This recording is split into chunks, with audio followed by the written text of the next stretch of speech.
When Hi-Fi Rush released in 2023, it quickly became my favorite game of the year and has held up as one of the best titles in the character action genre.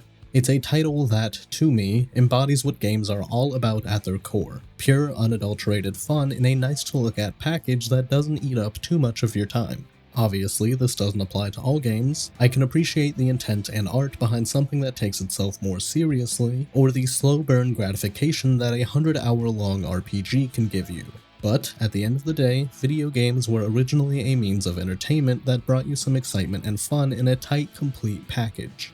Hi-Fi Rush embodies that original vision and design philosophy that a lot of games seem to have moved on from or forgotten. So today, I want to remind everyone that not every game has to be a personal mountain to climb, a journey of self-reflection, or a commitment on the level of a full-time job. I want to talk about how Hi-Fi Rush takes the medium of video games and puts the core vision of fun back on a pedestal. Let's back it up a bit though and talk about how Hi-Fi Rush came to fruition. Hi-Fi Rush was developed by Tango Gameworks, a studio founded in 2010 by industry icon Shinji Mikami, most notably known for his work on Resident Evil and other Capcom staples in the 90s and early 2000s. Tango Gameworks came out swinging with a new franchise, The Evil Within, releasing a sequel soon after and following their survival horror titles with Ghostwire Tokyo, an action arcade shooter though still hanging on to their horror roots with a focus on twisted Japanese folklore and occultism. So, when Hi-Fi Rush was revealed at an Xbox showcase in January of 2023, I think there were a lot of questions on what the hell the guys who spent the last 10 years scaring everyone can do with an action rhythm beat-em-up. Thankfully, they answered those questions by releasing the game the same day of the reveal, premiering on Xbox Game Pass and PC storefronts as a budget title for a low barrier of entry to show off a new Xbox exclusive. I'm sure a lot of people watching this know how Xbox exclusives have been going the last few years, and unfortunately, Hi-Fi Rush didn't seem to be an exception despite its momentum from the reveal and its lower price tag. I don't really understand how releasing games day one on Game Pass is a good financial decision for anyone in the production of a game. I'd guess that the development team gets a payout to do so, but it doesn't seem like it's been working too well for Xbox publishing as a whole. I mention this because despite Hi-Fi Rush being widely accepted with critical and audience acclaim, and being nominated for and winning multiple awards, on top of Xbox's seemingly desperate marketing and publishing reach, with the previously exclusive title branching out onto PlayStation and Nintendo hardware, Xbox decided to shutter Tango Gameworks in 2024, about 16 months after the game's release, citing a desire to restructure their publishing for higher impact games. Whatever the hell that means. I don't want to harp on the negatives of the game industry too hard and for too long. If you're paying any attention to the industry at large, you probably know it's a shit show right now. Though, against the odds from the ups and downs of publishing, there seems to be some hope for the future of Hi-Fi Rush, with some positive updates and developments coming from the Tango Gameworks team recently. Shortly after the announcement of the studio's closure, Tango was able to announce that they were back and under new management, under Krafton Publishing, which frankly doesn't bode too well for them either, but it can give us some hope for a sequel. Okay, now that the history lesson is over, let's get positive and actually talk about one of the best games that you might have missed in Hi-Fi Rush.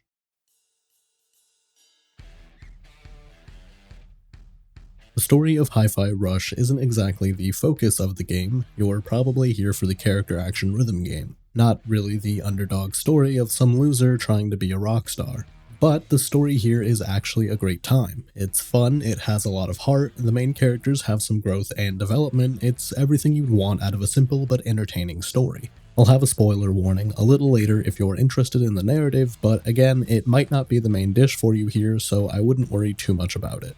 Starting from the beginning, we're introduced to our protagonist Chai, a 25-year-old slacker who has delusions of becoming a rock star, hanging on to the music he listens to instead of the world around him. Chai is signing up for Project Armstrong, a new cybernetic experiment from Vandalay Technologies, a company at the forefront of tech and robotics in the world of Hi-Fi Rush. We get an introduction montage set to Lonely Boy by the Black Keys, super subtle, showing off where the game will be taking place, Vandalay Campus, an island-sized production facility where Vandalay Tech has their headquarters. We get a glimpse at the Vandalay CEO, Kale, giving a speech to other Armstrong subjects, telling them they're on the way to a better life. Chai pushes his way to the front of the Project Armstrong crowd, setting himself up to be the first to have his Armstrong installation. We then see a few more of the Vandalay higher-ups speaking to the CEO, with the group expressing their displeasure with the test subjects they've seen so far. Kale sees Chai's personal belongings being passed through security and accidentally tosses his MP3 player right down onto the production line, directly onto Chai's chest, while he's being fitted with his new arm. With pneumatic press, we get a title drop, and Chai is outfitted with his Armstrong arm and a surprise. Chai continues through the production line, getting stopped by security on his way out since he's been marked as a defective product. Chai is forced to fight the robots, beating them with a magnetic baton intended for trash pickup that he uses to form a scrap metal guitar that will act as his weapon throughout the entirety of the game. After beating the security detail, Chai takes stock of what's going on, noticing his heartbeat is louder than normal. He takes a look at his chest and finds that his MP3 player has been installed alongside his new arm, syncing the arm and the baton to the music coming from inside of him. Instead of being shocked at this discovery, Chai takes it as a sign that he's meant to rock on, the beat of the fight feeling like he's on stage performing. Chai is a major dork. I love his character. He's definitely getting some free points in my mind because I love this archetype for a protagonist, a lovable loser who's finally getting their big break at being something more. It's not exactly what Chai thought he'd be getting with Project Armstrong, but he takes this development in stride since it feels like what he thinks being a rock star would be like. Chai continues to fight his way through security, attempting to stop him from leaving production, finding a robotic cat along the way. A voice nearby yells out to Chai, offering to help him get out of the area. Meeting up with the voice, we're greeted by the robotic cat from before. The voice coming from the cat is their creator, introducing the cat as 808 and filling Chai in on the voice using 808 as a means of surveillance. Chai is dismissive of 808 and her owner, wanting to go his own way and figure things out for himself. But when he tries to push 808 out of his way, Chai and the cat become synced to his internal beat. 808 is a large part of keeping beat throughout combat in the game, and syncing with Chai gives us some more depth in our combos, but we'll mostly keep the gameplay talk for later. For now, 808 is synced to Chai, which makes the two inseparable and allows 808 to be a convenient way to speak to other characters throughout the game, along with a few other tricks we'll see later. Chai is interested in seeing how 808 can help him fight through production, so he changes his mind on working with a stranger. The stranger guides Chai through the campus, telling him he can find a way out through the QA center on the island.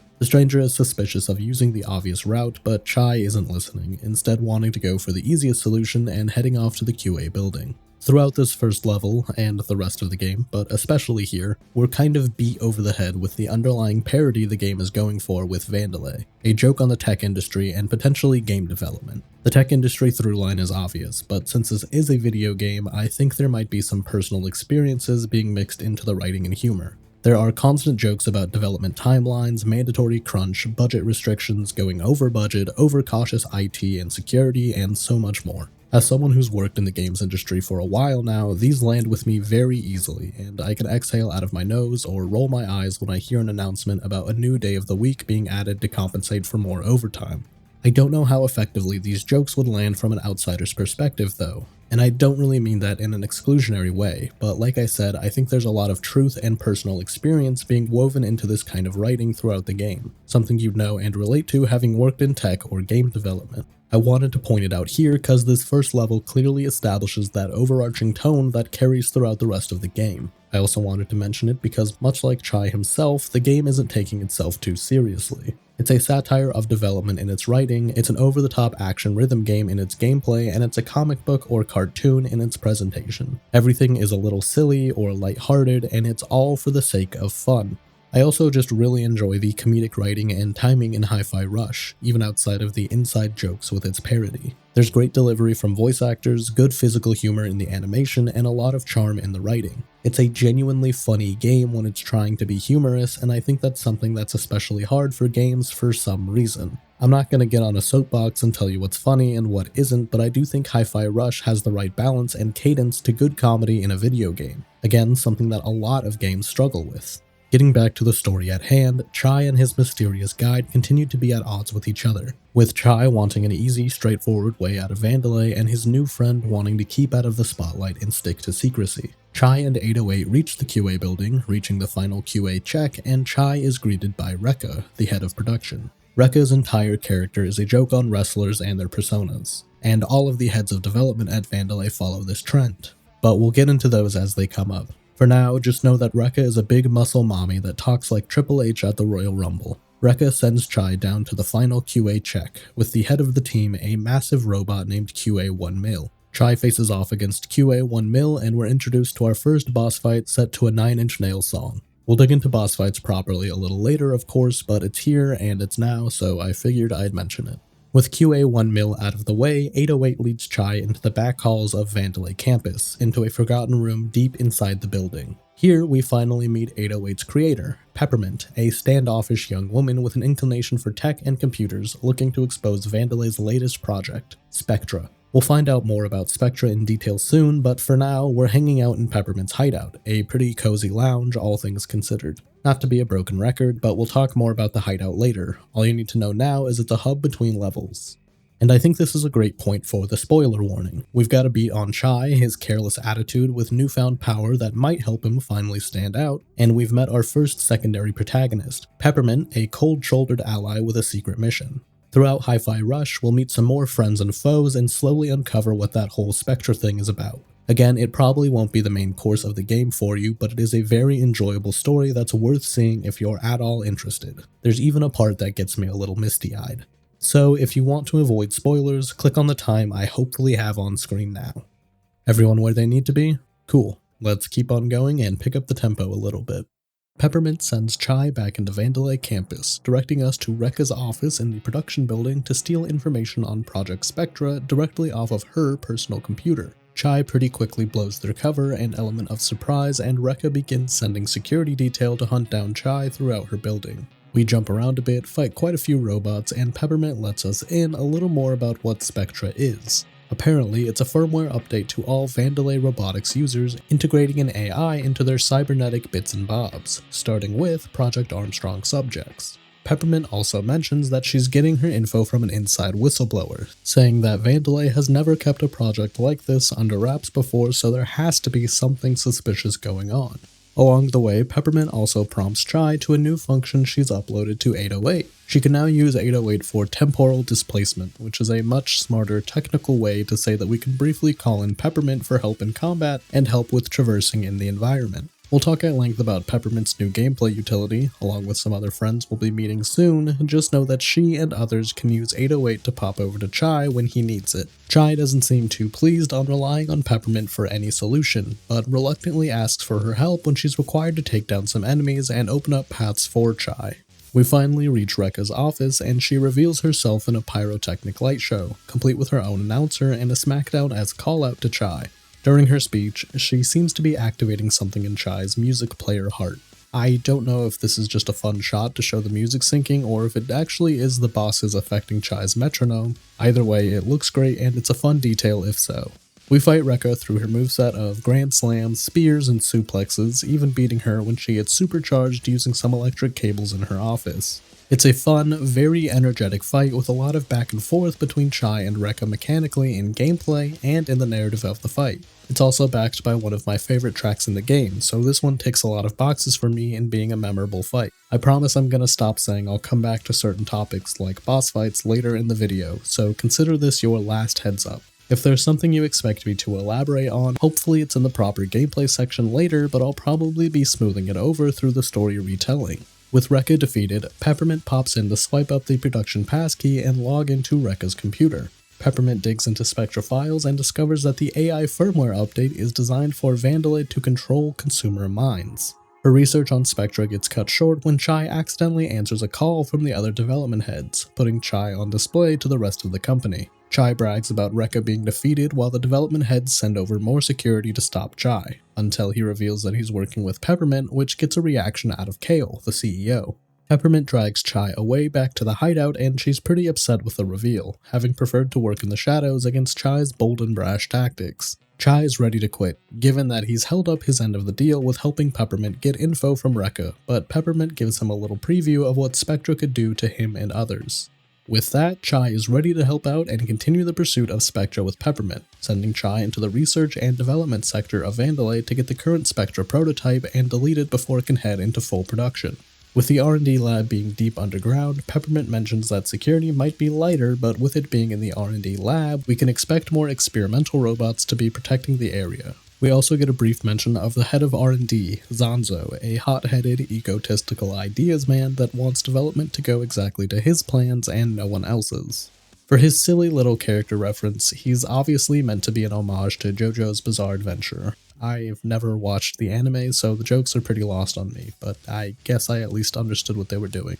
Anyways, his computer likely has the Spectra prototype, so, much like Rekka, will ultimately be breaking into his office to access his PC. Chai gets into the R&D sector, again, deep underground, powered by the force of a natural volcano on the island. It's a cool level. A lot of the environment throughout Hi-Fi Rush is bathed in blue light and unnatural fluorescence with a tech backdrop, or just out in natural lighting, and it's pretty cool to see the world lit up by this red-orange hue instead. I think it stands out pretty well in the lineup of levels. Anyways, we keep fighting through R&D. Chai and Peppermint continue to bicker and disagree in their methods, but Peppermint can't deny that Chai gets results. We finally reach the staging labs, and over an announcement, we hear Roquefort, another development head at Vandelay, specifically the head of finances. Roquefort is outing Zanzo for processing too many budget approvals when the budget is currently being tracked towards stopping Chai, something to keep in the back of our minds throughout this level. Chai continues through the R&D lab, signing himself up for some experiments with new robot models in hopes of getting closer to Zanzo and his office.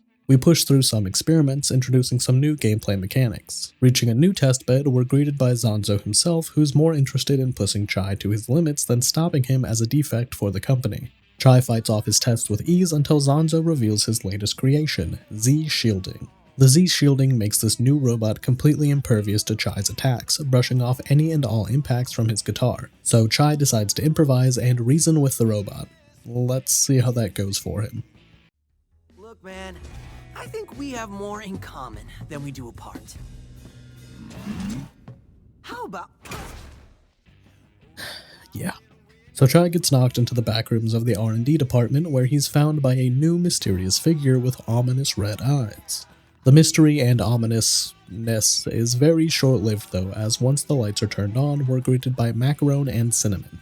Macaron is a kind, gentle giant type who used to be the head of R&D before Kale took over as the CEO. And Cinnamon is his robot companion, a psychological-based AI housed in a friendly and expressive shell.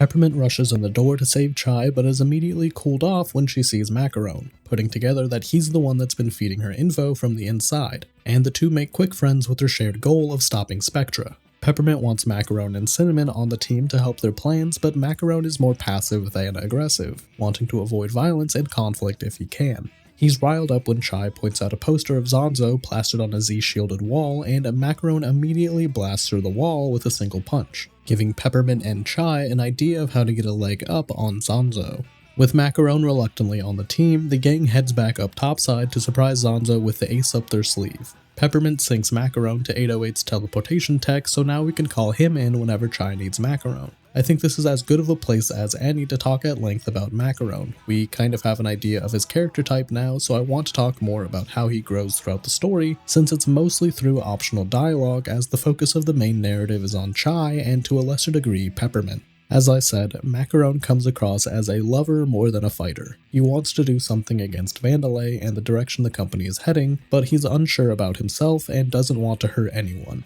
Throughout the game with Chai and the others' help, he comes to terms with the need for violence in their situation and gains a lot of confidence in himself to act on things rather than react to what's happening to him. At the end of the game, Macaron is ready to fight for what he believes in and confident enough in himself and the team to be proactive going forward. I like Macaron a lot. I think this character progression is pretty on the nose and obvious when he's introduced to the team, but it's still satisfying to see him come out of his shell and even take on some aspects of Chai and other members on the team. He doesn't feel like a different person entirely at the end of the game, but he does feel like someone who's grown and gotten better, which I think is a surprising and nice addition to the narrative of Hi-Fi Rush. At its core, the narrative is about self-growth and becoming the person you want to be, and we'll see that come through in the rest of our cast. But I'll save their psychoanalysis sessions for when it might be more appropriate to talk about each character. Continuing back to the Z-shielded robot that knocked Chai around, we make quick work of the bot and continue towards Zanzo's office in the AI lab.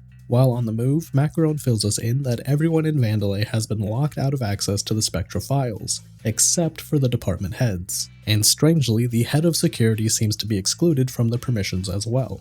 Arriving at the AI labs, they've just been locked down, and Peppermint is too distracted to help Chai figure out his next step. So Chai decides to head into the AR lab since that's close enough to AI. Which sucks for Chai, cause Zanzo is in charge of this branch too and wants to see if Chai can stand up to their artificial reality testing. Artificial reality stuff is expensive though, so when Chai breaks through the AR labs, Peppermint and Macaron hatch the idea to continue to drain Zanzo's department budget until he's unable to fight back. What this means in gameplay is that we get a bunch of over-the-top exciting set pieces and fights to showcase Zanzo's constant overscoping against budgetary restrictions, again heavily playing with the development parity in the writing. So Chai and the gang goad Zanzo into pumping out more and more expensive experiments until finally wasting the millions of dollars Zanzo has allotted to stop Chai.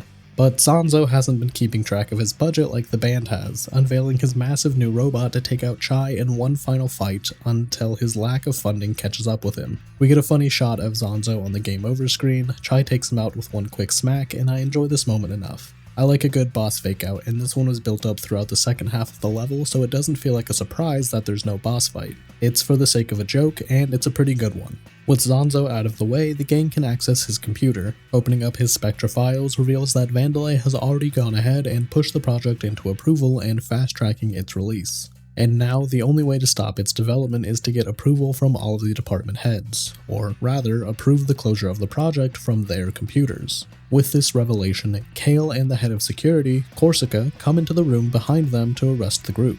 Chai hatches a brilliant scheme to run away. That's all he comes up with in the moment. The gang jump through a window in Zanzo's office, fleeing to the labs below, and Chai tells his friends to split off from him since he's the higher priority target and that chasing him should buy the group some time to get away. Chai runs through the depths of R&D again with an intense race against the clock set piece that's pretty fun to push through. There's a lot of movement, a lot of mechanics being mushed together, and it's a good time. Chai finally reaches the exit of R&D and is immediately stopped by Corsica, again the head of security, along with Kale, the CEO. Kale wants Corsica to interrogate Chai to find out where the rest of the group is, so she knocks out Chai and takes him into custody. Here we get a fun sequence of Chai's mind palace, essentially seeing the world through his delusion. Peppermint loves his ideas and praises his methods, Macaron loves how cool Chai looked and wishes he was just like him, and Cinnamon hypes Chai up as a leader, not the slacker loser that Cinnamon has him pegged as. The sequence is brief, but I like it a lot. It definitely wins me over with a quick homage to one of my favorite pieces of media, but overall it's funny and adds to Chai's character with getting a glimpse of who he wants to become. Chai is snapped back to reality by Corsica, stuck in a cell with her questioning him about where the rest of the band is. Chai bites back by asking why everyone but Corsica seems to be in on what Project Spectra is. Corsica seems to take the bait and leaves to investigate Spectra on her own. The gang comes through for Chai by sending 808 to break him out. We have a quick little bonding moment between the group where everyone is appreciative of Chai's quick thinking and his ability to improvise to save everyone. Chai gets out of his cell, and since he's already in the security ward, the plan changes to heading to Corsica's office to get her password in her part of stopping Spectra. But it's not going to be as simple as beating Corsica until she drops her passkey like the last two bosses. Corsica is low-tech in the world of Hi-Fi Rush, which for the gang means that she manually inputs her password from memory rather than relying on a security key, so in order to get her password, she has to willingly give it up. While heading to Corsica's office, we'll occasionally hear her over the intercom asking her security personnel to keep up with Chai and stop him since she's really busy with a personal matter. I wonder what she's up to. We climb through a massive security sector, and on the way, the gang schemes about how they'll get Corsica to give up her password, deciding that their best bet is sneaking into the office and speaking to her directly to appeal to her curiosity and uncovering what Spectra really is, since she's clearly been kept in the dark for a reason. Chai immediately blows this plan when crawling through an air vent and getting way too into his tactical espionage roleplay, falling out of the vent while he monologues and upsetting Corsica since she thinks he's spying on her. Doesn't help that he crashes onto her and drops the vent cover on her head, but hey, he was trying, kind of.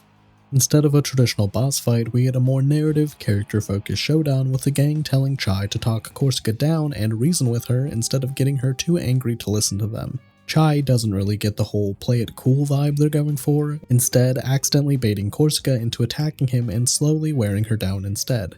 This goes on in gameplay as a back and forth with parrying and dodging rather than fighting Corsica, but I like this as a character moment between her and Chai.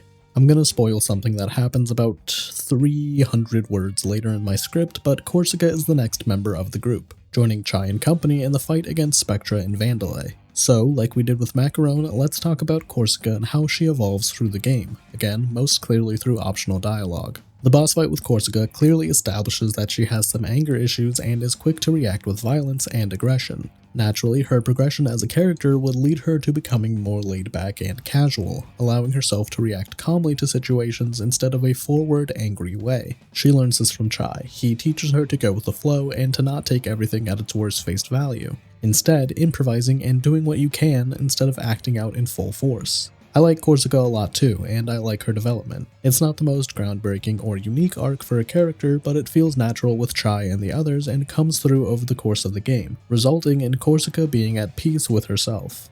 Jumping back to the story at hand, Chai lets Korsica wear herself out and carries her out to bring her back to the hideout, hitching a ride on a monorail system inside Vandalay. They're interrupted by Kale calling in and firing Korsica for accessing Spectra without proper permission. On top of that, Kale is pursuing the monorail they're riding on a massive robot coming to kill them both. Kale charges up a big blast and Korsica, but Chai risks his life to get her out of the way of the blow, though still fatally wounding her. When she's brought back to the hideout, she wakes up with new cybernetic implants that were necessary to save her life, and she accepts her part in the team, acting as some more muscle and someone with deep inside personal knowledge of the Vandalay higher-ups. And it doesn't hurt that they forgot to take her off the mailing lists when they send out new updated plans against the gang. And for Korsica's contribution in gameplay, she puts out fires in the environment, fire-based enemies, and she increases the efficiency of raising the stun gauge while beating up opponents. Korsica immediately proves herself useful by providing the gang with their next step, sneaking into a performance held by the head of marketing, Mimosa, and hopefully catching her off guard. Korsica is familiar with the layout of Vandalay campus, so she knows the exact route they'll need to pass by without any suspicion, a route leading through the Vandalay Museum. Walking through the museum, it's a pretty obvious parody of tech startups. The CEO was working out of their garage and slowly clawed their way up to the top of the market, making the world a better place along the way. Where it gets a little more interesting though is Peppermint's commentary about the story of Vandalay. Peppermint seems to have a personal grudge against Kale and the perception that it's being conveyed throughout the museum, that the previous CEO, Kale's own mother, was just a stepping stone for Kale to become the great leader that Vandalay needed. With Peppermint getting increasingly frustrated with Kale's narrative, she finally breaks and reveals that Kale is her brother and the previous CEO, their mother, Roxanne Vandalay, was manipulated into stepping down instead of giving the role to Kale like he tries to claim. The reveal itself is pretty obvious from the get-go, from Kale's reaction to the name Peppermint to both characters having the same skin tone, eye color, and hair color. I mean, come on, who didn't see this coming? I think my first playthrough I thought Peppermint was supposed to be his daughter up until this point, but that might just be because Peppermint comes across as someone in her early 20s while Kale feels like a late 30s, early 40s. Regardless, the reveal is obvious, but the emotional beats are here and they work. Peppermint expects the group to not want to work with her anymore with her ties to Kale, but Chai steps in and speaks on behalf of everyone, telling her that none of them would have gotten this far with their plans if it wasn't for Peppermint, and that Chai himself would just be another Armstrong test subject if not for her. Chai is able to see her mission and her drive, and Macaron adds that her family does not define her. Peppermint does, and she will through her actions against Kale. Again, it's a great moment. The team cohesion is coming through strong here. They're more than just people tied together for a similar goal, they're becoming friends. Which leads us into talking about Peppermint a little bit more. It's time for her character dissection. When we meet Peppermint, it's obvious that she's meant to be a juxtaposition to Chai's easygoing, kinda dumb nature, playing the straight man to his jokes and getting frustrated when things don't go according to her plans. The arc here is obvious. Chai is going to teach her how to chill out and let things happen as they come, while the rest of the gang help her open up and become more friendly rather than sticking to her one-woman show. Again, I have no complaints. It's not the most subtle character development, but it works here because the characters around Peppermint bolster her growth and the through lines for why she changes are apparent to us and make sense. The reveal with Kale being her brother doesn't really do much for me. I think Kale could have been anyone as the CEO, but Roxanne Vandalay, the founder of the company, being Peppermint's mother is the more important aspect here, I think. Anywho, getting back to the plan, it unfortunately gets axed with Mimosa deciding to move her performance up in the schedule, forcing the team to rely on Chai's ability to improvise. Chai decides to continue to the green rooms backstage and dress up as one of Mimosa's backup dancers. Unfortunately for us, we have to sit through some peak millennial writing with Chai dressing up as The left shark. Yes, this is a reference to a meme from 2015. I'm not gonna comment on this one any further, it's a dark moment for the game. With Chai in disguise, he's able to sneak directly on stage during Mimosa's performance, thankfully dropping the costume right when he confronts her. Mimosa takes the confrontation in pretty good spirits, honestly, deciding to take an opportunity to let the audience decide who's in the right here. We fight Mimosa on stage in front of thousands of viewers, and it's a pretty partner interaction heavy encounter, which I think is meant to bolster the team's friendship and cohesion through gameplay. And I think it does so pretty effectively here. The theming of the fight also seems to be a Battle of the Bands-esque fight, vying for audience approval through beating each other up. It's a really fun and unique one, especially once the reliance on partner attacks click and you get into the flow of the fight being different from previous duels. Again, not only is it narratively on theme, but the gameplay is here too. Oh, and the song is really good. It's one of the few tracks that isn't a rock or metal song, it's like an upbeat swing jazz vibe. It's really fun. With Mimosa shot into space to shine like the star she wants to be, Chai gets some cheers from the audience and the gang secures Mimosa's passkey. Cinnamon cuts the stage lights so the crew can sneak away while Kale comes on the stage to investigate, seeing that Peppermint has left a calling card to taunt him. We then follow Kale speaking to the last remaining head of development, Roquefort, the head of finances. Things seem pretty tense between the two of them. They're at each other's throats and decide to lock down Vandelay Tower, the true headquarters of the company. The gang meet back up at the hideout to assess what's next, and for a change, Chai comes up with the master plan. Chai thinks it's a good idea to shoot himself out of a cannon towards Roquefort's office, landing himself at the top of the tower, getting directly to their goal. And honestly, it mostly works. Everyone is reluctantly on board since Chai's plans so far have gone pretty good. They manage to get Chai to a cannon, load him up, and fire at the building. Unfortunately, a blimp happens to pass in Chai's trajectory, bouncing him a couple floors beneath his target right in the center of the building and alerting everyone that he's on the way. We're right back to improvising, but now everyone has come around to Chai's way of thinking, figuring things out as we go and pivoting to what they need in the moment rather than worrying about how poorly things are going wrong. We get this fun moment of everyone surprising Chai with their help in an unplanned sequence, everyone giving their hand and helping Chai keep moving forward. This is one of the more obvious showcases of the team coming together and learning from each other, but again, it's great. They all surprise Chai with their ability to adapt and they keep things going as smoothly as possible. The idea of this team coming together and getting closer is supported heavily by the interstitial conversations you can have with each character in the hideout. You can get some of their thoughts on what's going on before missions, after missions, and even in the middle of a level if you exit to the hideout. There's a through line for each of their character arcs in these dialogue sequences, as well as the overarching theme of the gang getting closer and relying on each other. Continuing with the task at hand, Chai heads up to the heart of Vandelay Tower, into the atrium. Peppermint suggests that there's a path up to Roquefort's office through there, so we get going and start getting vertical. Some fun platforming sequences and plenty of fights along the way, we reach Roquefort and confront him. And for Roquefort's parody, he's a clear satire on Wall Street guys, being all about money, focused on profits and the bottom line. It goes a step further with him becoming a giant robot wolf, literally a wolf of Wall Street, I guess. His fight is pretty uneventful. I don't have much to say about it other than it's set to a remix of Beethoven's Symphony No. 5, which is pretty fun and definitely unique in the soundtrack.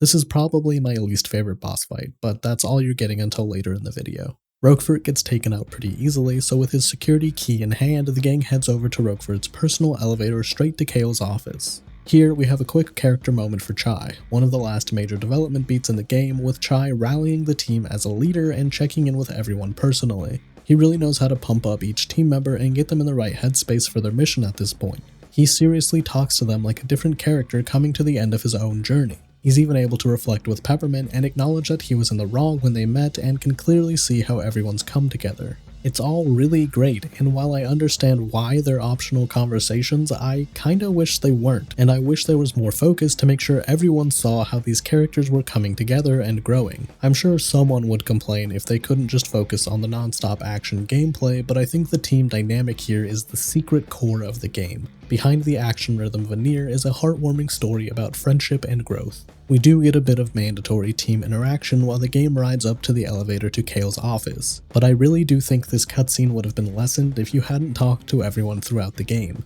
In the elevator, the gang starts to reflect on how far they've come in this mission, with Peppermint and Chai finally admitting to trusting and relying on each other. This again is a nice moment, but I can't help but think how it might come across to someone that wasn't giving the narrative the attention it deserved. Obviously, people can play games however they want, but the growth of the band truly is the heart of this game and my favorite part, even above the moment-to-moment gameplay.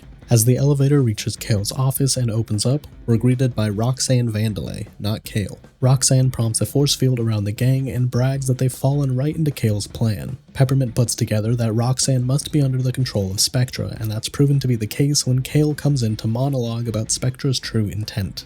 All of Spectra and its mind control is solely for keeping Vandelay's sales up and controlling the consumers and deciding their purchases for them, forcing them on Vandelay products. I don't think I'm smart enough to dissect what this might be pointing out to as a real-world parallel, but if I had to take a shot, I would guess it's a jab at overabundant marketing and personal data being used to target users for advertising, Spectra being like this extreme end result of that misuse of consumer privacy and trust. I don't know, I'm not the literary analysis guy.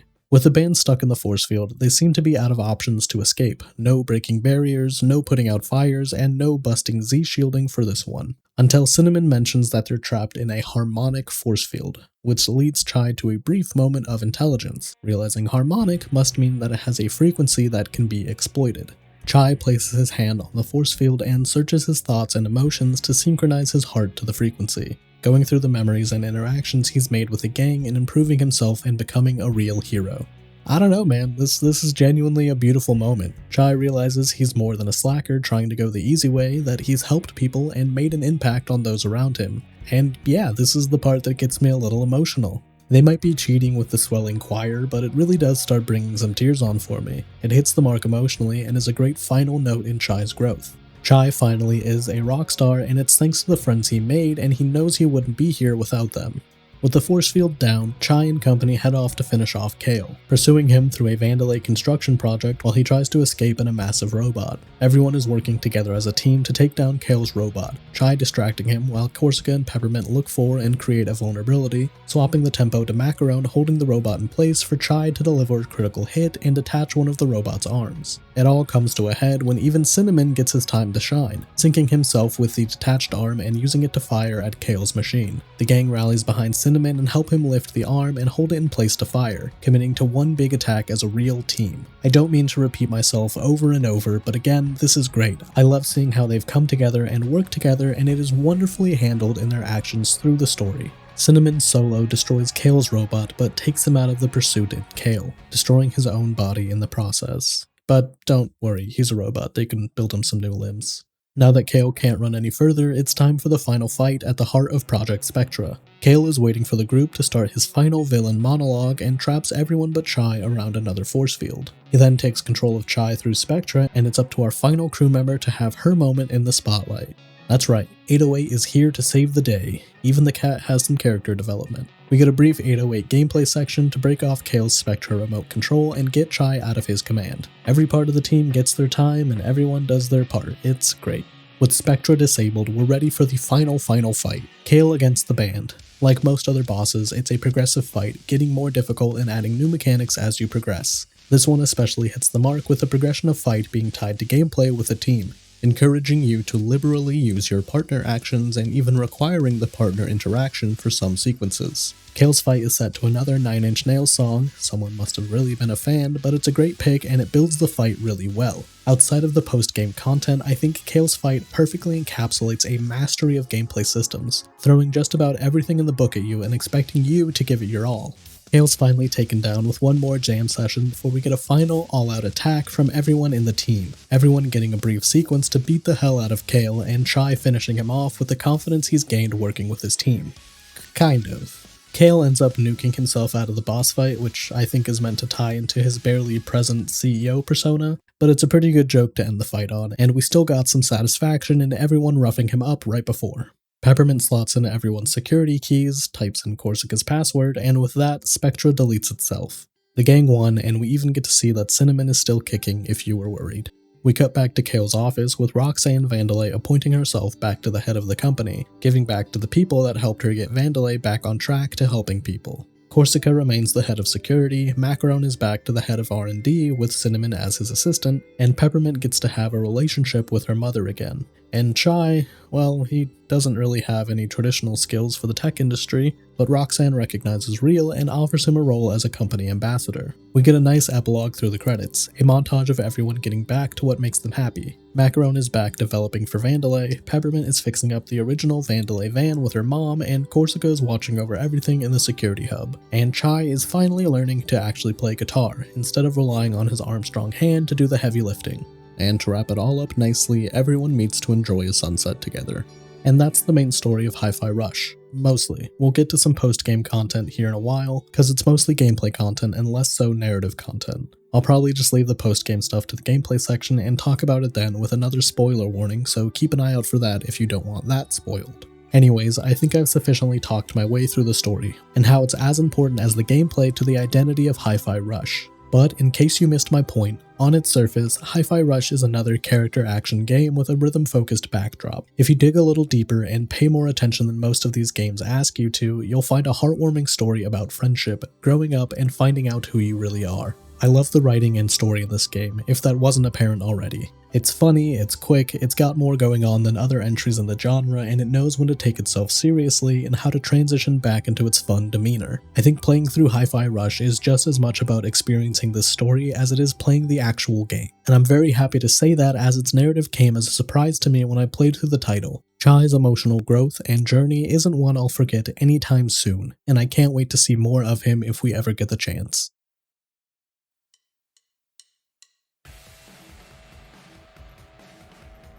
Hi-Fi Rush is a character action game front and center with a stylish rhythm game in its bones.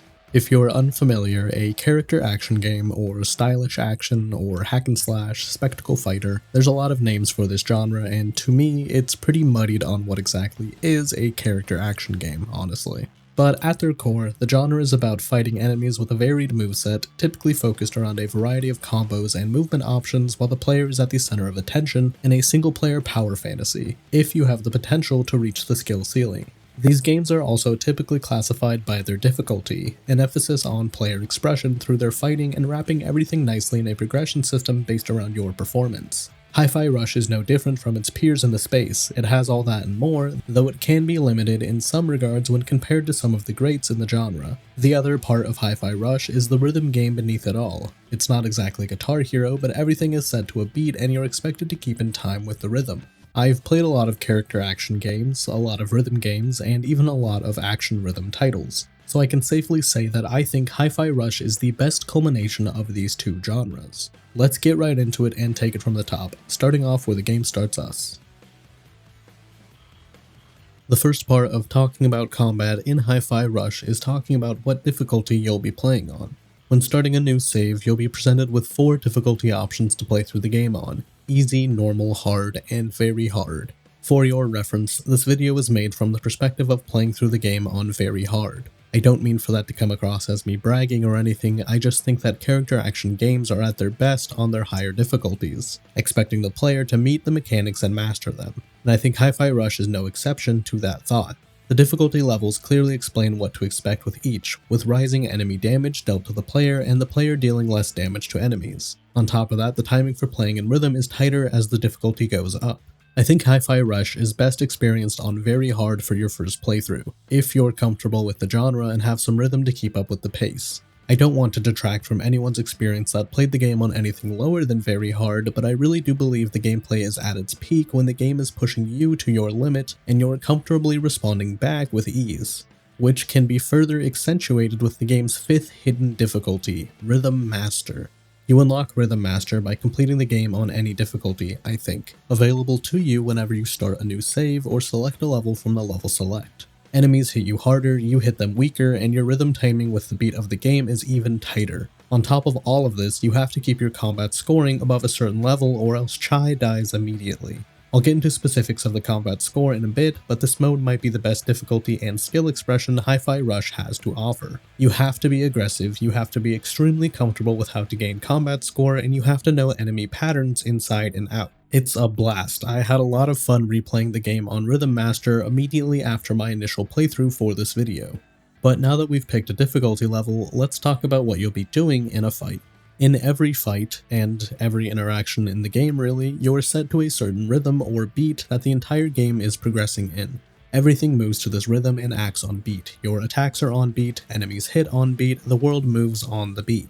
What this means for you in Chai is that you should be timing your attack inputs with the beat of the world. You have two direct attack inputs, a light attack and a heavy attack. The light attack taking a single beat to perform, while the heavy attack will take two. Again, the motion of an attack is in beat with the world, but your input decides how effective an attack will be, forcing you to space out your inputs in a smooth rhythm rather than button mashing your way through a fight. Combos for Chai to perform consist of up to 5 attacks, varying in light and heavy attacks and including combos that ask the player to employ input delays and input buffering, or as the game calls it, rest attacks. You can also throw in dodging into dash attacks and Chai's magnetic arm to close the distance in an engagement, and on top of all of that you can do these actions in the air for aerial combat. So, for example, Chai's Rise Up combo would ask the player to perform a light attack on beat, rest for a beat, then 2 consecutive light attacks to follow up on the next 2 beats. There's a lot of variety in the attack types from Chai's combos, like area control attacks, attacks to initiate aerial combos, frontal heavy damage strikes, and more. It's up to you to use what you like and mix it up as needed. On top of Chai's basic combos, you can add what the game calls a beat hit finisher at the end of a combo, asking you to press the attack input on a specific beat to the song with a visual indicator on screen. Performing a beat hit ensures that the final hit of Chai's combo deals out an extra effect like burst of energy coming from Chai's guitar while dealing increased damage. Lastly, we have some defensive options in combat. From the start of the game, we can dodge out of the way of enemy attacks. This is intended to be performed on the beat of the level, of course, with the incentive being a further dodge range when performed correctly. You can perform up to 3 dodges consecutively and follow up with a light or heavy attack to initiate specific dash attack combos. If dodging isn't your thing, you also get a parry ability pretty early on in the game, though I do wish it was available from the start or just earlier. I just like parrying in these games. Parrying requires you to, you guessed it, input the block command on the beat of an enemy attack, allowing Chai to negate the damage and repel enemies, further allowing him to follow up with his own attack or focus on another enemy. I think the parry window is pretty tight, meaning the space of time you have to input the parry on an enemy attack is a small window of opportunity, which I like. It's high risk, high reward. And now that you know how to fight, let's make sure you're doing it right, because the game will be grading you on your performance in combat, with the variety of combos just being one factor for your score. Performing different combos and mixing things up will ensure you don't repeat inputs and get deducted points. Taking damage also deducts your points, which is a pretty obvious thing to avoid.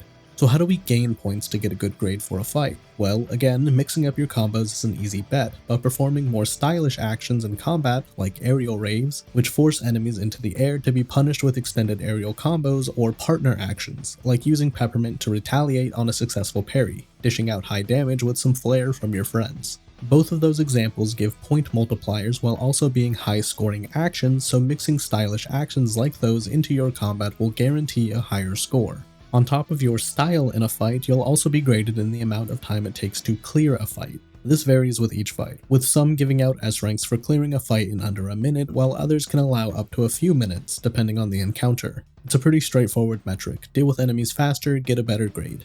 And last, for your combat grade, you'll be graded on how accurately you kept with the beat throughout the entire fight. This was definitely the hardest for me to keep higher and keep at a high rank. When I'm in the middle of a fight, I just kinda lose myself in a punish window on an enemy, or my dodge timing might be a little off when I want to avoid an attack, which detracts from your overall timing. It's a pretty harsh rating. I think anything under 85% guarantees a B rating or lower, but I do appreciate the leniency with the window from 90 to 100. It helped me a lot with maintaining a high rank in fights. So, to get a good grade from an encounter, you need to be varied with your combos, you probably need to employ high-risk, stylish actions, and you need to keep your actions to the beat of a level, and you need to finish off all of the enemies quickly. Easy enough, right? Not really. In my first playthrough for the video, I usually ended fights with an A rating, sometimes leaning into an S. It's been a while since I first played through Hi-Fi Rush, so please cut me some slack. But yeah, at first it can be tough to know how to game the system to ensure you get a good grade, and then on top of that, keeping your system gaming quick enough to get a good clear time while also keeping everything in the right BPM. As a quick side note, I think all of these aspects of the score system are why I enjoy the Rhythm Master mode so much. That difficulty really feels like a complete mastery of the combat system, especially when you're still shooting to get a good clear grade overall for a level, which probably means you aren't taking much damage, if any at all. Overall, I think the basic combat mechanics here are par for the course for a character action game, other than the rhythm-based inputs, which doesn't mean the combat is bad by any means. I think the standard fare mechanics for combat and combos are here to play into the rhythm of the game, with simple inputs and actions feeling more powerful and enjoyable when in tandem with the beat. Again, Hi-Fi Rush has two parts that make the gameplay whole, and when they're together it makes something unique. So with the core of combat mechanics out of the way, your attacks, dodging, parrying, combos, the usual stuff, let's dig a little deeper into special actions in combat. The special action that seems most appropriate to be first would be Chai's special attacks. These slowly build up over time, with Chai filling up his reverb meter, seen here right next to his health bar. You can fill up the meter by performing beat hit attacks, finding batteries in the world, or by beating batteries out of enemies. Your reverb meter resets after every fight, so there's good incentive for you to use special attacks often, which I really like. It plays into the power fantasy of the genre, with Chai dishing out large-scale attacks all the time. And there's a whole bunch of special attacks in the game, over a dozen, and they all help you in combat in a variety of ways, like the Hollow Chai ability, summoning a hologram of Chai to distract enemies to let you get the jump on them, or the Steal the Show attack, with Chai holding up 808 to stun enemies around him. These are two of the more unique special attacks. Most are high damage output abilities that target single enemies or perform an area of effect attack, like the Overdrive Slash, where you need to input a specific button combination to power up the attack, then deal out high damage in a line effect in front of Chai. Special attacks are really fun, they're a great inclusion. They can change up the pace of a fight, with you finishing off a more elite enemy or gaining a little extra health to keep pushing on. They all have dedicated animations and usually a fun camera angle or shot to present the attack and make it stand out in a fight. They're over the top, and that's what they're supposed to be. I briefly mentioned this special action earlier, but partner actions in combat can help you turn the tides of a fight as well. During a fight, you can call in any of Chai's friends throughout the fight on a cooldown, calling them in to dish out their attack, which is intended to deal with a specific enemy type or problem, like Peppermint's gun being the most effective solution for enemies with barriers. These actions are fine on their own, they mix up how you approach enemies by creating problems for you to solve while fighting. Where partner actions get more fun are the unlockable upgrades for each partner, like Macaron's Love Tap attack, asking the player to input the partner input exactly one beat after a successful parry, calling in Macaron to deal a high damage riposte while also breaking any Z shielding the enemy might have had in the process. These higher tier partner actions require a bit more effort and timing from the player, but pay off exponentially, like dealing with enemy barriers much faster than if you just input the regular partner attack. I love the partner actions. I think they're fun and stylish ways to finish off combos, mixing up your parrying, or just interesting ways to deal with enemies. They're a great inclusion that's bolstered even further with the narrative of the game focused around Chai and his friendship with his partners, so it just feels right to call them in for a big finisher. Unfortunately, there's something I'd personally detract from combat with the inclusion of partner actions. With your partners being the sole solution to some problems in combat, like Macaron being the only means of destroying Z shielding, sometimes opening fights with shielded enemies can feel like a slog waiting for Macaron's cooldown to end so you can finally call him in to break through each enemy. Then the fight actually begins because you can start to damage opponents yourself. I think this problem comes from an over-reliance on the special partner-based enemies. Spacing them out and using fewer in combat would probably alleviate this for me, or maybe making some of the higher tier partner actions, like the parry-based riposte, available off of the cooldown could keep combat feeling fast and fluid instead of waiting for a cooldown every 5 to 10 seconds. The last special action in combat I want to mention are face-off events. These are sequences from higher tier enemies or bosses that lock down the fight and grind the encounter to a halt. An enemy prompts Chai with a face-off, which locks Chai and the enemy in place while the enemy announces a beat that Chai will have to parry or dodge after finishing. On its own, it sounds fine. It's a cinematic way to finish an enemy or a flashy dodge for an attack. Where I have an issue with this mechanic is how frequently it forces you to engage enemies with a face-off. After unlocking the parry, it feels like at least half the fights in the game will end with a face-off event, which gets a little old when enemies will always have the same sequence they want Chai to mimic. I'd appreciate them more if they mixed up these button sequences with their inclusion, because I do like the presentation of the face-off event, but performing the same sequence becomes muscle memory with each enemy type. And yes, before you leave the comment, I do know you can parry the face-off initiation and continue to fight the enemy as normal, but it's usually faster to just get the face-off event out of the way. To summarize my thoughts on the combat gameplay in Hi-Fi Rush, I would say that it's a high skill ceiling with a low barrier of entry, combining the desire for masterful gameplay you'd expect from the genre with an approachable system for newcomers interested in the game. I love playing Hi-Fi Rush, and a lot of that is due to the desire to be better with score gradings and the natural inclination to keep rhythm with the music. I think with all of that combined, Hi-Fi Rush's combat leads to being one of the most enjoyable combat systems in the genre that tempts you to get better through its core design, creating the perfect intrinsic motivation to play the game and great extrinsic motivation to master it.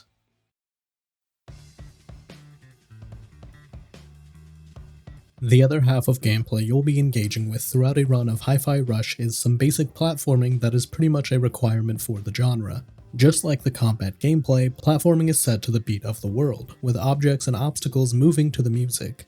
This leads to platforming not necessarily being a puzzle to figure out or a set obstacle for the skill of jumping around, but rather figuring out the timing between jumps and when you should be moving. Platforming isn't particularly difficult in Hi-Fi Rush. The only roadblocks I encountered with these sections would come from my own impatience and wanting to jump ahead before it was my time to move. Otherwise, platforming is pretty linear, and with the movement set to the music, it's pretty easy to navigate through. But sometimes it's not so linear, with brief side paths and distractions for the player throughout levels. Occasionally, you'll see a path breadcrumbed by a sign or a platform moving in a different direction than the level is leading you. Following these routes can lead you to varying lengths of tangents from the linear platforming section and rewards you with most of the collectibles found throughout the game.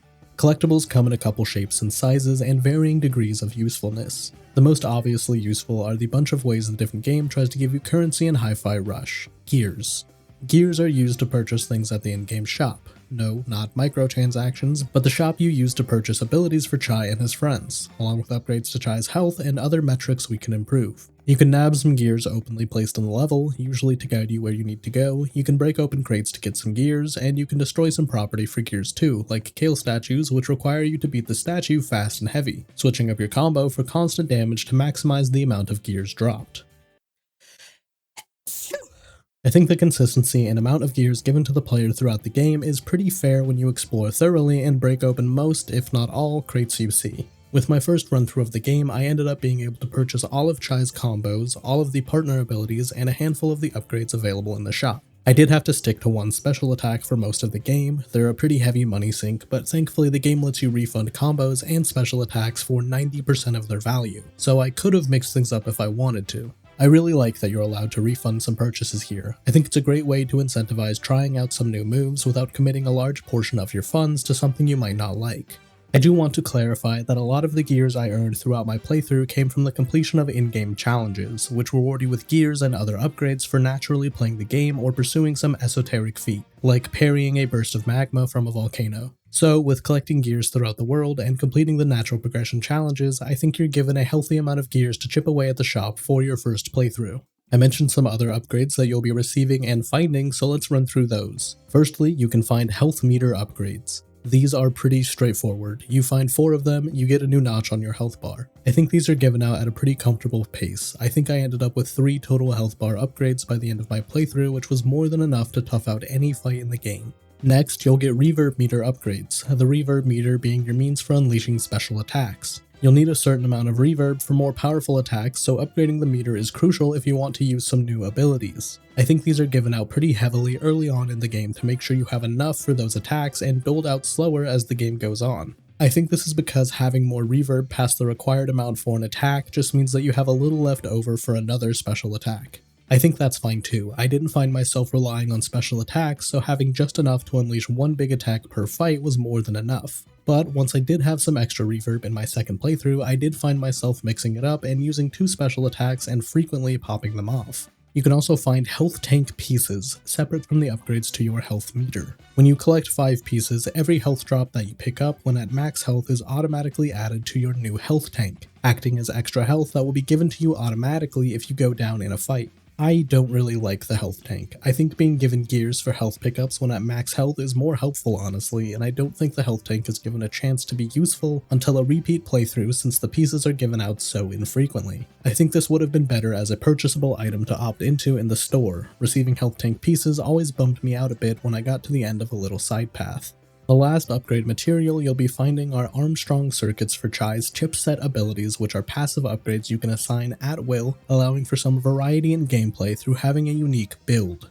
These are the most common upgrade material you'll encounter since they're kind of a currency along gears, requiring circuits to purchase and upgrade chips. Since we're here, let's talk about the chipset upgrade system. Strap in, it's gonna be a bit of a tangent. Once unlocked, Chai can opt into equipping up to 5 chipset upgrades, with each chip taking 1 slot at its base level and taking up to 3 of his upgrade slots when maxed out, meaning you can have a combination of 5 level 1 chips, a level 2 chip, and a level 3 chip, and so on, whatever you can imagine with 5 available slots. I think this is pretty restrictive. The chipset abilities can be very powerful, so I understand there being a limit on what you can equip, but at the same time, it feels like I have to constrict myself on certain abilities and sacrifice some utility at the sake of an arbitrary limit. For instance, most of the game I used a level 3 chipset to increase the amount of health I gained from health pickups in the world. Alongside it, I used a level 2 chip to increase the frequency of health drops when I parry attacks. So in tandem, I'm increasing how much health I get from drops and making them drop more often.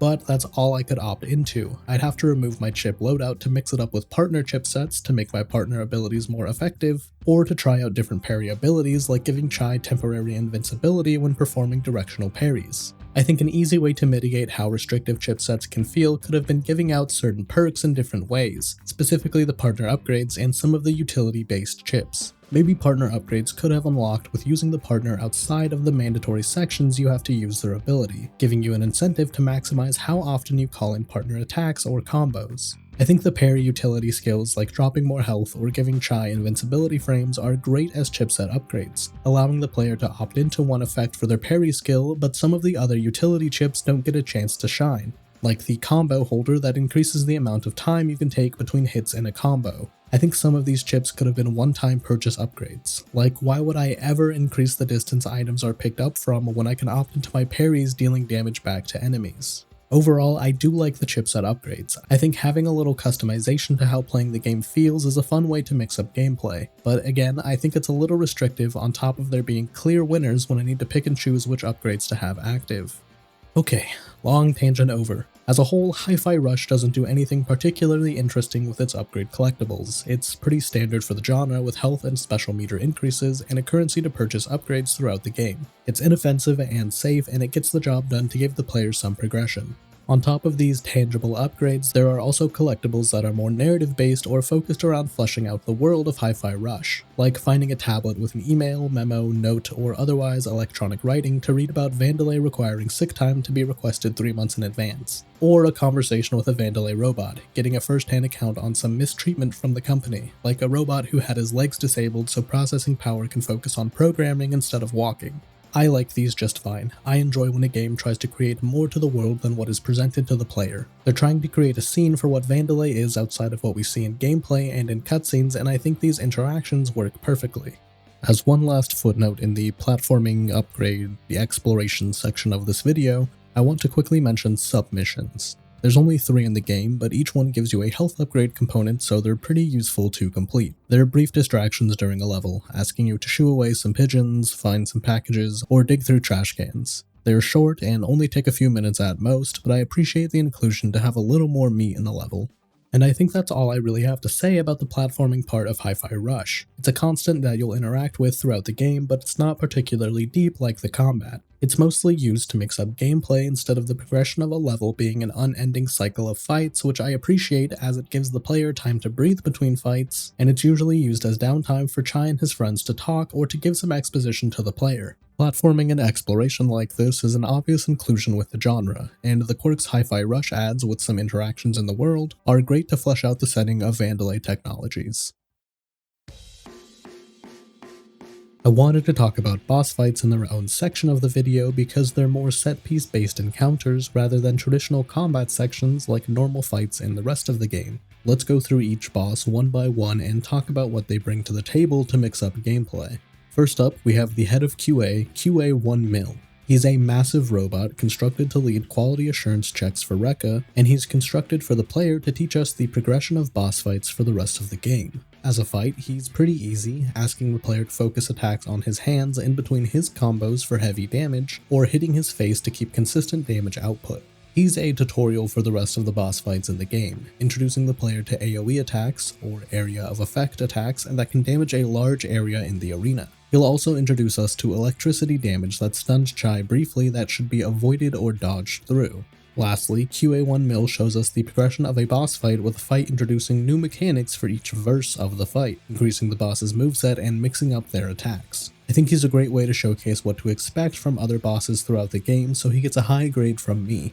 Next up, we fight Rekka, the head of production, an over-the-top parody of pro wrestling and their personas. Her boss fight continues from the base that QA1 Mill showed us with progressive difficulty and area-based attacks. She also introduces the ability to stun bosses to maximize damage. To stun any enemy, you have to deal consistent damage to them and they enter a stunnable state, allowing Chai to interrupt their attacks and force them into aerial combos. Bosses are no exception to that, but they have a larger stun gauge, meaning you have to be on them for a little longer. Rekka's moveset focuses around bull rush abilities and line of effect damage, attacks that focus on Chai in a straight line of trajectory. Rekka also has a brief interlude with a rhythm-based section showcasing the potential for rhythm minigames not only in boss fights but in the game as a whole. I like Rekka's fight a lot. She's aggressive and dishes out heavy damage, asking Chai to match the aggression or face the consequences. I think her fight might be my favorite boss in the game, but she's definitely carried quite a bit by the song that plays during her fight. I just really like it and I think it matches the energy of the fight really well, but we'll dive into the music later.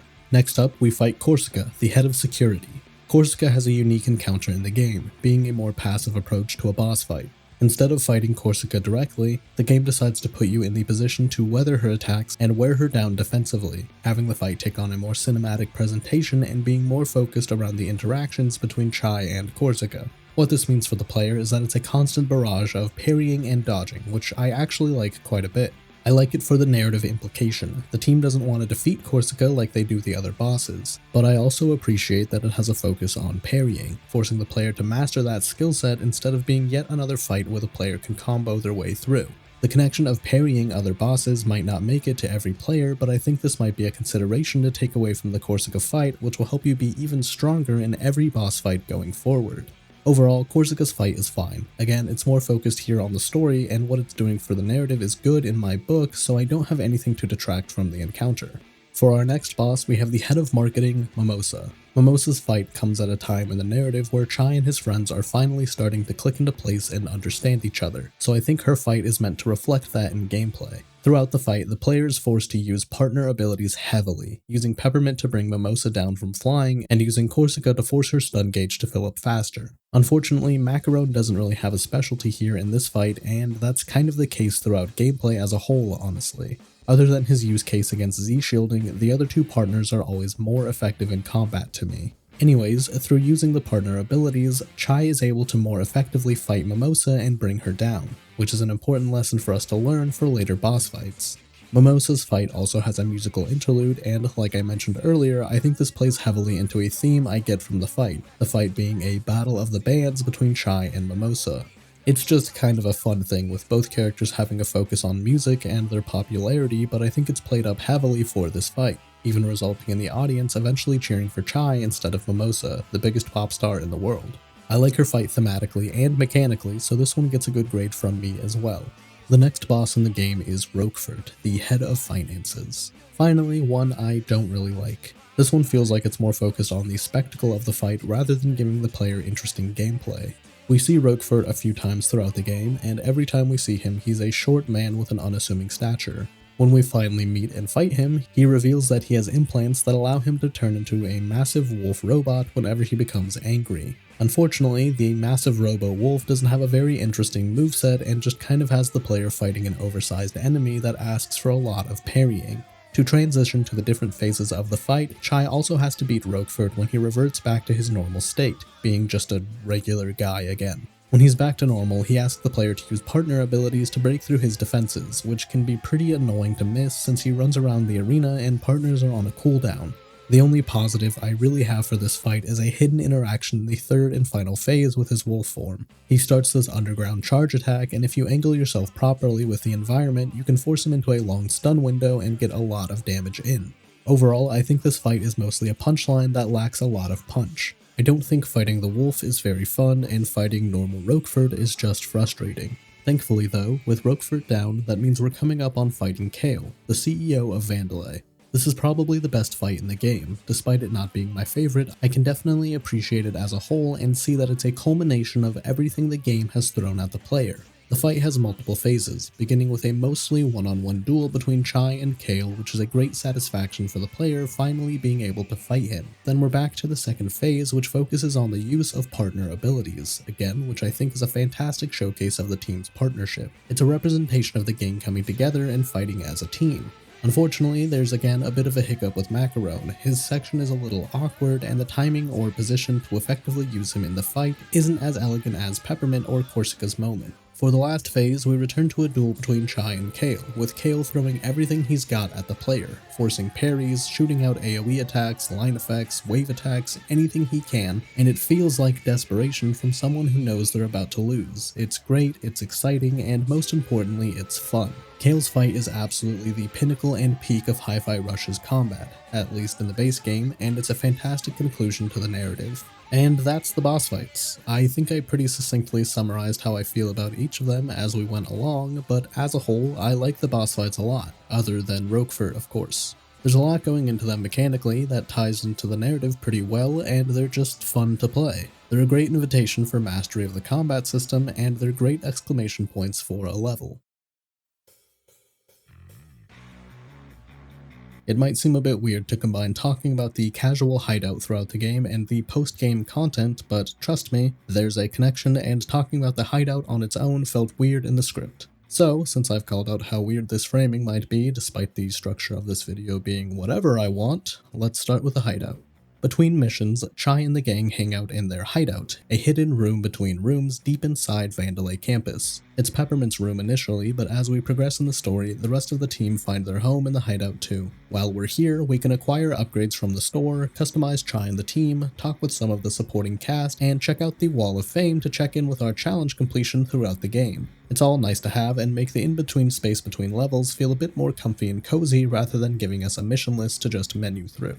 I love the inclusion of the optional dialogue with the team. As I said in the narrative section, this gives us the clearest representation of the team and their character progression with Chai. I also really enjoy being able to customize the gang, with some pretty wide customization available to Chai, specifically in the post-game. Every other character just gets full costumes to choose from, but Chai can be personalized with different shirts, jackets, pants, shoes, arms, and even changing his guitar.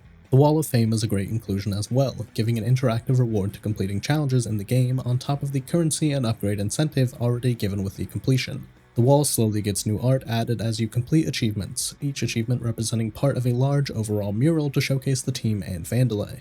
I didn't finish the mural myself, but I always enjoyed checking in every time I came to the hideout to see the mural slowly progress. One last hideout feature before we dig into the post-game is the training room, available through Peppermint's dialogue. The training room is pretty straightforward. It's a space where the player can practice combos and learn enemy movesets to get closer to that mastery of the game. It's a staple for the genre, and it's robust enough here to let you learn most mechanics of the game outside of playing through the main missions. When you complete all of the main missions, Chai and company will be returned to the hideout for one final piece of major story content, and some more distractions for us to dig into. Let's start with the smaller stuff so we can save the spoilers for the end of the section.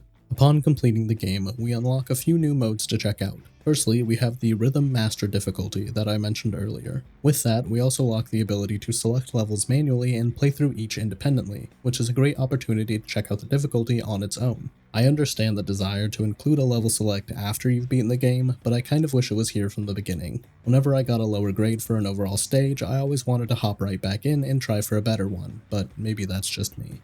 Along with those, we also unlock new game modes entirely. First up, we have the Rhythm Tower Challenge. This is a time-based mode asking you to kill waves of enemies against a constantly depleting time limit with each enemy kill, and certain actions netting you additional time to keep on fighting.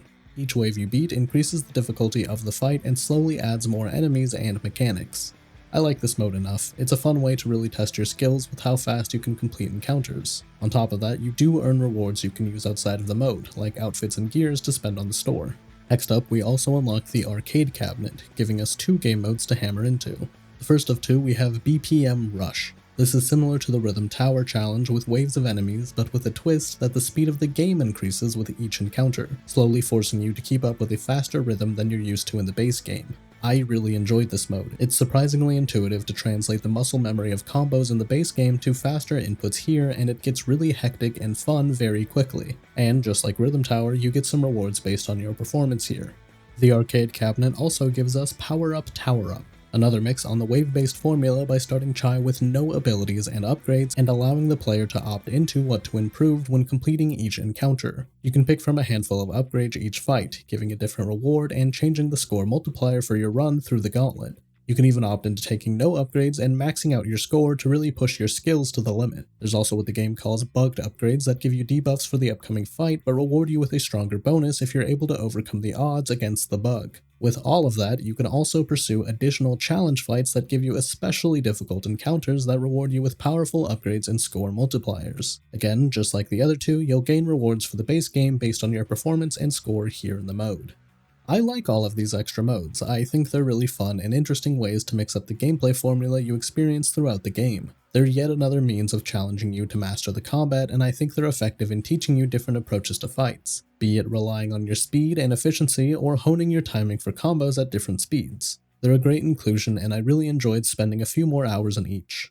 Here's that second spoiler warning I mentioned earlier. There's a chunk of post-game story content that you can pursue through the level select, and we're gonna get into it here. So I'll give you a second to click forward if you want. Okay. After defeating Kale and shutting down Spectra, Peppermint reveals to the gang that there's still some Spectra signals coming from inside Vandalay campus. What this means for the player is that we'll be replaying missions and keeping an eye out for special Spectra doors. You might have seen these earlier when jumping around levels, but now we can actually get inside. These act as special missions with difficult objectives like you'd see in secret missions through other games in the genre. There's 8 Spectra doors in total, and they each have unique objectives in an encounter, like forcing you to defeat all of the enemies without touching the ground or only being able to damage enemies shortly after parrying them. These are really fun and push the combat in the game to another extreme, forcing the player to be intimately familiar with how to game and cheat certain mechanics. I really enjoy the skill needed to overcome these Spectra missions. And upon completing the 8 Spectra missions, wow, look at that, we get 8 more. Peppermint says that the Spectra signal has now triangulated to one position, or something, and now there's a hub of 8 new challenges accessible from the hideout. The new challenges are remixes of the previous 8 missions, now even more restrictive and with even more difficult enemies. Obviously, this is an expectation of even further skill mastery, though I would say that this is more a familiarity with mechanics and exploits rather than the core gameplay. Now, with all 16 challenges completed, we get a final reveal for the story. Kale has uploaded his personality as an AI to continue running Vandalay from beyond the grave, and to continue his work on Spectra as an untouchable supercomputer. As the gang looks around to size up the situation, a cleaning robot comes by and unplugs Kale's computer, disabling his AI and stopping Spectra one more time. A little potential sequel bait, not quite a huge dramatic reveal that other players could have missed, all wrapped in a silly fake out. I really enjoy this as post-game content. It's a surprising amount of gameplay after you beat the story. I think it took me around 3 hours to track down each Spectra door and complete all 16 challenges, and I had a blast running through each to prove that I've come to understand Hi-Fi Rush on a deeper level. I appreciate the narrative stakes being high and immediately being slashed, keeping in line with the overall tone of the game, not taking itself too seriously. I was pleasantly surprised with the post-game content my first time through Hi-Fi Rush, and I think it's a great way to push yourself to your limit with combat in the game, both with the Spectra missions and the other game modes available in the post-game.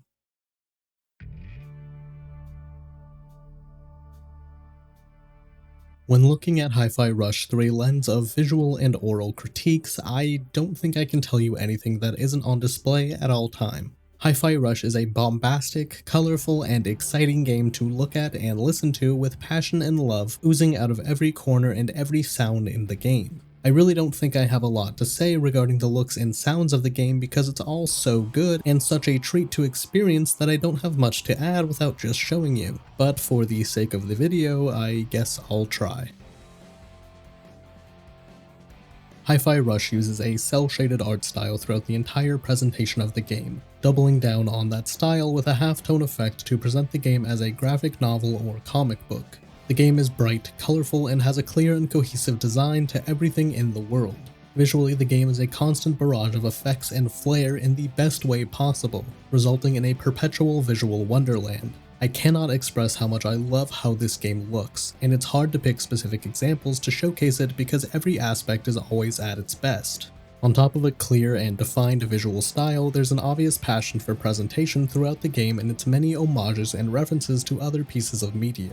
It's clear that the people who conceptualized, designed, animated, and modeled everything in the game had nothing but love for the works that inspired them, and I wish more games took the creative liberty of showing their appreciation for media. Not only is everything beautifully rendered in a cohesive design, but the love and passion extends to animation throughout the game as well. From the world moving in motion to the beat of the level with Chai tapping his foot and snapping along to the exaggerated and powerful movements Chai and enemies display in combat. Everything is animated clearly, cleanly, and purposefully. There's a lot of detail on display and hidden away in the models and animation throughout the game, like Chai's scrap guitar changing to represent what full guitar you've chosen for him, which secretly becomes the real clear guitar once you've reached a high enough combat score in a fight. There is so much attention and care put into every corner of the game, and it'd probably warrant a whole video itself to go into my favorite little animations or details that I've noticed. But fuck it, this is my video. I'll make it as long as I want. Here's a quick list of my favorite details and extra bits in the animations and visuals throughout the game. Again, there's stuff like this around every corner and in every inch of the game, and these are just some of my personal picks. 808's face and accent colors swap depending on who is speaking through her, swapping from green, blue, yellow, and red. Characters get tired in the customization screen if you idle in the menu for too long, like they're actually holding the pose and giving out. I love all of the extra visual language and effects on Chai's attacks and blasts from combos, something you'd probably not look at when you're focused on enemies. And I love seeing all the Japanese influence from text and language and references in the world, subtitles and art or effects and the name of things throughout the game. Lastly, these aren't so much details since the game highlights them, but the interstitial animations for Chai and 808 between the phases of the fight have to be some of my favorite interactions in the game. I love seeing Chai and 808 together. They really bond and match each other's energy, and it's showcased in these animations perfectly. List over, back to the rest of the section.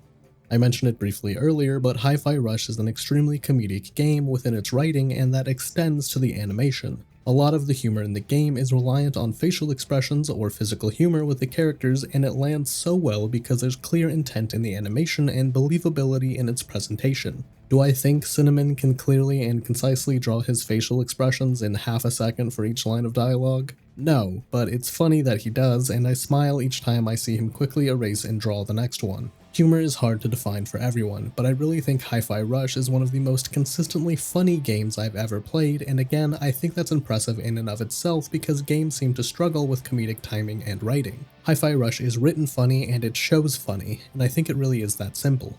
Again, I don't really know how to summarize how I feel about the visuals in the game instead of just showing you how good everything looks. I think I've gushed about them enough here, but if you're only half paying attention while you're grinding through Loch Madon or something, Hi-Fi Rush is a beautiful game that wears its inspiration and passion on its sleeve, and it deserves to be looked at and appreciated in every frame of animation and every second of gameplay. Hi-Fi Rush is a rhythm game behind its character action sleeve, so obviously the sound and music throughout the game is top-notch just like the visuals. Let's start with the sound effects you'll hear backing the music throughout the game. It's kind of hard to differentiate between sound effects from music in the game in the best way possible, because everything is integrated to the music of a stage. Like platforms collapsing or volcanic eruptions, everything is part of a song, but they are sound effects nonetheless. And they sound great, from the thrums and whooshes of energy swords and the discordant notes of Chai's guitar smacking into a robot.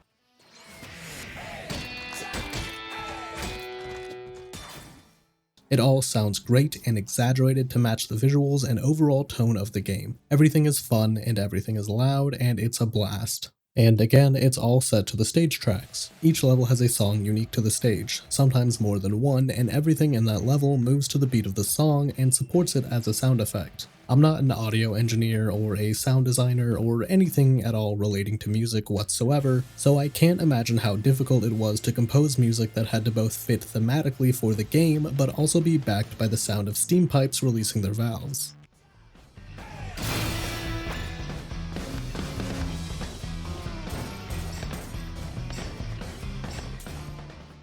And somehow they pulled it off. Every track in the game has a distinct sound and feeling, yet fits nicely into Chai's rockstar fantasy, feeling like an alternative rock song set to the industrial tech backdrop. There are a few exceptions to that, like Mimosa's level being more of an upbeat swing vibe, but still it works and it fits with the sound effects accompanying somehow. I love how the music slowly builds during a fight too, slowly swelling and becoming louder as your combat grade gets higher, eventually bringing in a crowd to cheer on Chai and the player as you fight. The composers and sound designers for the game did a phenomenal job bringing each level to life with the stage tracks, and I again honestly don't know how it works so well in and out of combat, with all of the sound effects fitting perfectly to each song. On top of the stage tracks composed for the game features a few licensed songs that are mixed or covered to match a stage or boss fight, and again, I don't know what kind of pact they made with the devil to make it work so smoothly. I think that each song they chose to feature in the game fits perfectly and meshes so well with the gameplay and sound design that they honestly just feel like they were made for the game too. My favorite is Rekka's boss theme, which is a cover of Free Radicals by the Flaming Lips, performed by Elsinore. You think you're so radical. I think you wanna stop. Say what? I also want to give a shout out to Whirring by the Joy Formidable. It plays during the finale of the game, and it's one of the few songs to feature lyrics clearly throughout the whole level. It seriously elevates the feeling that the stage gives you, and I don't think the level would be the same without it.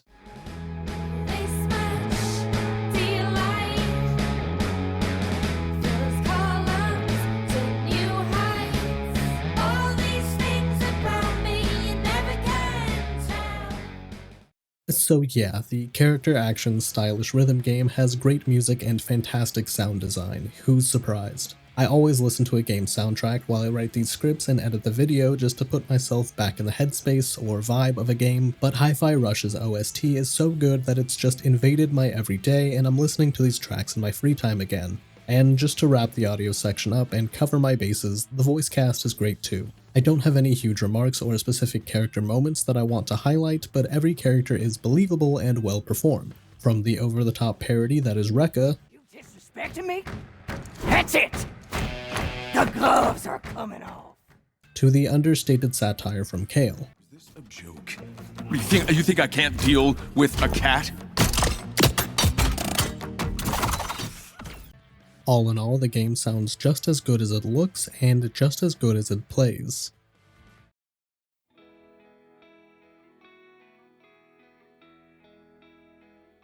I really don't know what I could say to conclude this video that I haven't said already throughout it. I think I've said my piece on every part of the game and given a glowing endorsement of Hi-Fi Rush that I don't want to keep repeating myself. But again, for the sake of making this video, I'll keep talking a little longer.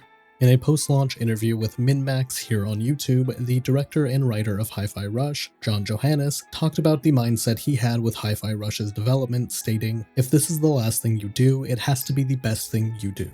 I think you guys nailed it. Hi-Fi Rush is one of the best games I have ever had the pleasure of playing, and it's one of the clearest expressions of love, passion, and skill in every aspect of development, from its gameplay, its design, the writing, the art, and the music. Thanks for watching. If you've made it this far in the video, consider subscribing to see more from me in the future. Definitely more to come soon.